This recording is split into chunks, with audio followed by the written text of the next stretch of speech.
र अहिले एउटा इफेक्ट चाहिँ टिकटकमा एकदम धेरै चलिरहेको छ र हजुरहरूलाई पनि त्यस्तै खालको भिडियो बनाउनु छ भने चाहिँ हजुरले यो भिडियोलाई चाहिँ लास्टसम्म हेर्न नबिर्सिनु होला। सो त्यो भिडियो चाहिँ हजुरले आइफोनमा मात्र बनाउन सक्नुहुन्छ। सेम एप हजुरले एन्ड्रोइडमा पनि डाउनलोड गरेर हेर्नुभयो भने त्यो इफेक्टहरू आउँदैन। सो सुरुमा मेरो पनि त्यही प्रब्लम भएको थियो। मैले आफै पनि बनाउन खोज्दाखेरि चाहिँ एन्ड्रोइडमा चाहिँ सेम एपमा त्यो इफेक्टहरू देखाइरहेको थिएन। सो आइफोनमा चाहिँ देखाइरहेको थियो। सो हजुरहरूलाई यो भिडियोमा चाहिँ प्रोसेस सबै देखाउँछु। हजुरले आइफोनमा पनि त्यो इफेक्ट राखेर कसरी भिडियो बनाउन सक्नुहुन्छ र एन्ड्रोइडमा चाहिँ इफेक्ट नै देखाउँदैन। जुन इफेक्ट आउँछ त्यो हजुरले युज गरेर बनाउन सक्नुहुन्छ। सो हजुरलाई भिडियो कस्तो लाग्छ एक लाइक गरेर मेरो च्यानललाई सब्स्क्राइब गर्न नबिर्सिनु होला। सो धेरै ढिला नगरिकन भिडियो स्टार्ट गरौँ। अनि एप स्टोरबाट पर्सोना एपलाई डाउनलोड गरेर चाहिँ ओपन गर्नु होला। ओपन गरिसकेपछि चाहिँ हजुरले यसरी नै कन्टिन्यू गर्दै एपलाई ओपन गर्न सक्नुहुन्छ। सो कन्टिन्यू गर्दै हजुरले यहाँनिर स्किपको अप्सन देख्नुहुन्छ, स्किप गर्न सक्नुहुन्छ। अनि यहाँनिर चाहिँ केही फिल्टर्सहरू चाहिँ प्रोसेसिङ हुन्छ। प्रोसेसिङ भइसकेपछि यो एप चाहिँ यसरी ओपन हुन्छ। यो एपको इन्टरफेस हजुरले यहाँनिर देख्न सक्नुहुन्छ। तलतिर स्क्रल गर्दै जाँदाखेरि त्यहाँनिर हजुरले ग्यालेरीको एक्सेस दिन सक्नुहुन्छ। अनि एड फोटोमा चाहिँ क्लिक गरेर एउटा फोटो या भिडियो कुनै सेलेक्ट गर्न सक्नुहुन्छ।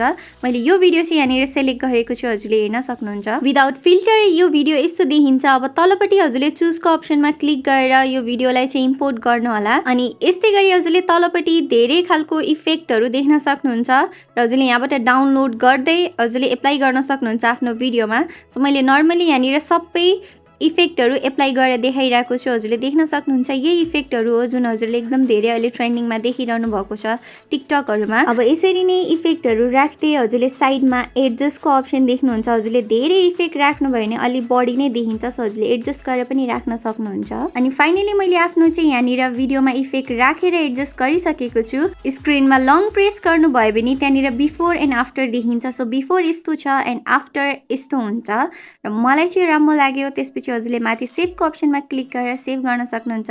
यो भिडियो यस्तो देखिन्छ।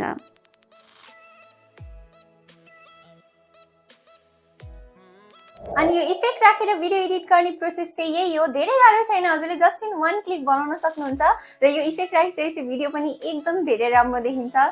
अनि आउने दिनमा यस्तै खालको नयाँ नयाँ भिडियोहरू लिएर आउनेछु। तबसम्मको लागि bye, take care, love you all.